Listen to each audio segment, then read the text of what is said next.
सबैभन्दा पहिलो साथीहरु तपाईं स्न्यापसिड भनेर एप्लिकेसन प्ले स्टोरबाट डाउनलोड गर्नुहोला। त्यसपछि गाइस यसलाई ओपन गर्नुहोला र होली फोटो एडिटिङ गर्नको लागि गाइस ओपन गरिसकेपछि यो प्लसको अप्सनमा एकचोटि थिच्नुहोला।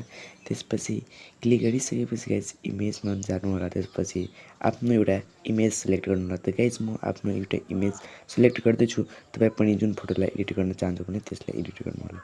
त्यसपछि धेरै अप्सन मिल्नेछ तल। त्यसपछि तपाईलाई एट्र्याक्टर भनेर अप्सन मिल्नेछ, त्योमा एकचोटि ट्याप गरेर तपाई यसलाई टिक भनेर अप्सनमा क्लिक गर्नुहोला। त्यसपछि गाइस टुल्समा जानुहोला फेरि।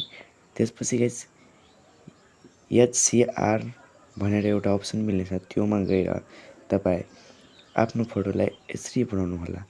बनिसकेपछि गाइस फेरि टुल्समा गएर तपाई ड्रामामा गएर फेरि आफ्नो फोटोलाई नेक्स्ट एडिट गर्नुहोला। त गाइस यस्तो एडिट भइहाल्छ नेक्स्टमा। त्यसपछि तपाईले केही पनि गर्नु पर्दैन। त्यसपछि फेरि टिकको अप्सनमा एकचोटि ट्याप गर्नुहोला। त्यसपछि गाइस टुल्स भनेर अप्सनमा फेरि जानुहोला।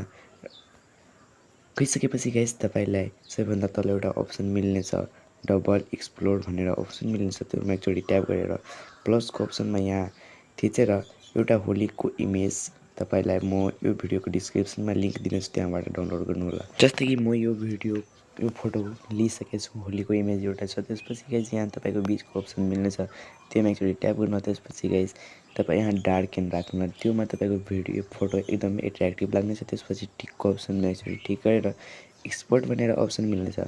त्यसपछि तपाई एक्सपोर्ट गरेर आफ्नो फाइलमा सेभ गर्नुहोला। यहाँ सेभ भनेर अप्सन छ।